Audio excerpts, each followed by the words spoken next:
My husband's best friend is more like his wife than I am, and after 14 years of feeling like the third wheel, I'm considering leaving him for good. Posted by you/jazzlikesugar7209. My husband, 36M, and I, 34F, have been married for 8 years, together for 14, and we have a 4-year-old daughter who is our whole life. He had been married before to Eliza, his best friend. They married at 18, were together for 2 years, and then divorced. They remained best friends, and when we started dating, Eliza, my husband's other best friend Jack, and my husband were a tight-knit group. Eliza was one of the bros, and I was always the girlfriend and later the wife, always an outsider. His 2 friends are single, so our house was always a place for them to crash.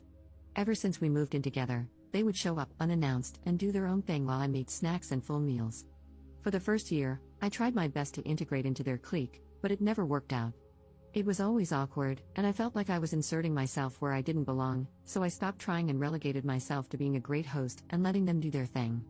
I didn't notice at first, but over the years, resentment has built up. I feel like a 1950s housewife serving drinks and lighting darts for the men. My husband on his own is amazing, and I love him. He has been a great partner and my best friend during these 14 years. The problem is, I'm not his best friend, Eliza is. Every single thing that happens in our life has to be discussed and analyzed with Eliza. Early in our relationship, I got pregnant. I took the test late at night, and we were really scared. Despite this, he was so reassuring, holding me the whole night and telling me he was ready to do whatever I wanted. I said I needed time to really think about it. The next day, we went to our classes and agreed to meet for lunch. When we met, he asked me how I was feeling, then told me he had the contact information for a doctor who performed terminations. It was illegal back then. I asked how he found one so quickly when I wasn't even sure what I wanted to do. His answer? He called Eliza early in the morning, and she had a friend who knew someone. I felt so betrayed because this was something deeply personal to me, and he went and shared it with someone else. Not just someone else, it's Eliza, come on, he said. In the days that followed, every time I saw him, he had new information from Eliza and Eliza's friend. I was so confused and scared, and Eliza convinced my boyfriend we needed to act fast because it would be easier. Under so much pressure, I agreed. Long story short, it was a terrible, unsanitary clinic, and I almost died. To this day, I don't know if I should have kept the baby or not. But it's better not to dwell on it. When my boyfriend proposed, Eliza was fake mad that he hadn't told her first. The only way to placate her was to make her his best man, even though my husband had a male best friend. Every little or major event in our life turns into, yeah, I'm going to tell Eliza now, you know how she gets. I was S8 as a child and told my husband about it. He was the first person I ever confided in. Months later, Eliza and I were alone in our kitchen, and she started talking about something she'd heard on the news about a girl raped by a family member. Then she hugged me. When I started trying for a child and got pregnant, I asked my husband to keep it between us for a little while. It was Wednesday. By Sunday, when I saw Eliza, she congratulated me. I ended up miscarrying. I started looking for a doctor to help me deal with my depression, again, something I wanted to keep private. Eliza was so understanding. When I was pregnant with my daughter, Eliza came to me full of advice on things I should do. I told her to mind her own business, which really hurt her feelings. I stood my ground and told my husband I wasn't going to raise my child with Eliza's input and didn't want to hear any advice from her. This turned into a big fight with my husband because I was rude and Eliza was family and already considered herself an auntie. That was the only time I gave my husband an ultimatum: Eliza better keep herself away from my motherhood, or I will leave.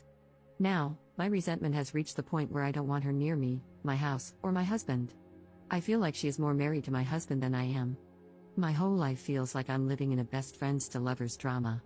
I'm not sure why I'm writing this. Probably because I'm sitting alone in a coffee shop thinking how much I want my husband to just be my husband, not make me feel like a lame love interest in someone else's epic love story. In the past, my husband thought I was being childish. Despite loving him, I can't keep being married like this. I don't feel I can trust him to talk to me without involving Eliza, and I don't want to issue another ultimatum. Update 1 month later.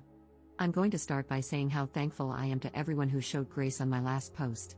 This isn't a happy update. If anything, welcome to the pity, angsty train. After writing my post and reading how most people felt about it, my head was full of doubts and sadness. Your opinions weren't a surprise since most of my friends and family had voiced the same at some point. I guess I'm too slow and need to be punched harder to understand. A few days after my post, I took a pregnancy test, and it was positive. Having a large family is what we always wanted, and ever since my termination, I've been left with a feeling of having empty arms. Holding my daughter in my arms felt like being whole again, and I knew I needed to grow my arms even more to hold my new baby too. But after the initial happiness, an ugly feeling started to grow in my stomach. I didn't want Eliza in our life. It felt like taking off my innocence glasses, and I was finally able to see her, really see her. How every smile was so damn fake, how every compliment was always mean-spirited or a veiled self-compliment. Nice potato salad, it was great. Oh, remember, to my husband, that potato salad I made? It was kinda unbelievable blah blah blah, or, nice outfit, I love how confident you are. I can't leave the house without making sure my outfit is flawless. Her reaction to my first pregnancy, my wedding, our travels, my second pregnancy, buying a house, how everything that should have been between my husband and me always included her, as if our life were a play she should write and direct. On our first Christmas together, she came over while we were decorating. With all her positive critiques, I ended up sitting in a corner drinking wine while she and my husband decorated. She's always here. And by here, I mean in my life. She has a say in everything in my life, to the point that when my husband voices his opinion, I can tell when it's his words and when it's Eliza's. I'm not saying that since I wrote the last post, everyone turned into ultimate evils, but thinking and rethinking about my life with my husband, I realized I've always been a passive character.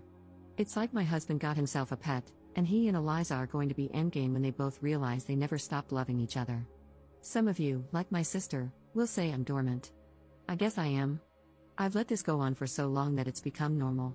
My life isn't bad, my husband hasn't been a bad husband, and Eliza isn't so bad at the bars that she hasn't tried to kill me yet. I know it's clear to all of you, but to me, this has been my life for years, my day-to-day. I've learned to look away and make myself small so I don't make others uncomfortable. Maybe because I'm pregnant and hormonal, but I'm tired of this. I love my husband, but I feel he can't fully love me with Eliza whispering in his ear and him running to please her like a golden retriever. After all that thinking and rethinking, I sat my husband down and told him we needed to set some strong boundaries because our marriage wasn't working. I didn't feel loved or respected as a wife or even as a person. I explained more or less what I've written here. My husband denied everything and tried to explain himself, saying Eliza was like a sister to him. I said even siblings have boundaries. It went back and forth, with him making me doubt whether I was, in fact, trying to control who was or wasn't in his life. He even joked about whether he'd need to sneak away to have a drink with his friends. For a moment, I wondered if I was, in fact, crazy. But I stood firm. If he wanted to keep this marriage, Eliza needed to be gone from our life. At first, I thought low contact would be enough, but seeing his reaction, I knew that wouldn't work. Maybe I wouldn't see Eliza, but he certainly would, and I would be antagonized and mocked. Honestly, knowing this made me realize my marriage was over. So I pressed with important questions. What were his real feelings? Why did they divorce if they were so hung up on each other? Why hadn't he left me sooner? Why not leave me now? Did he love Eliza more than me? Why? What was it about her? What did she have that I didn't, that made her impossible to leave? In summary, he loves her, but he also loves me. He doesn't understand how. Both of us bring something he doesn't want to miss. He's not sure if he wants a life with Eliza like the one we have, a marriage, a family, but she is his soulmate. They divorced because their relationship was so intense it burned them both. With me, he has calm, peace, and a loving place to come back to. He's never cheated but admits he sometimes fantasizes about her being me and me being her. They often talk about having this life together but agree that being together would destroy their bond. Also messed up, my God. I know it was kind of obvious to all of you in my first post, and it should have been obvious to me. But hearing my husband say he loves another woman, that she's his soulmate, and that he put her at the center of our life, made her an auntie to our daughter and some kind of sister-in-law to me, a supposed family friend, it broke me. I'm not going to lie. I threw myself on the floor, hugged his legs, and begged him, asking what I needed to do to make him love me, to only love me. I felt so pathetic, but I thought everything was worth saving something as valuable as my marriage. I cried and cried and cried. And the hardest part was hearing there was nothing I could do. This is all. I know it's not some shocking news, but for me, my life is falling apart.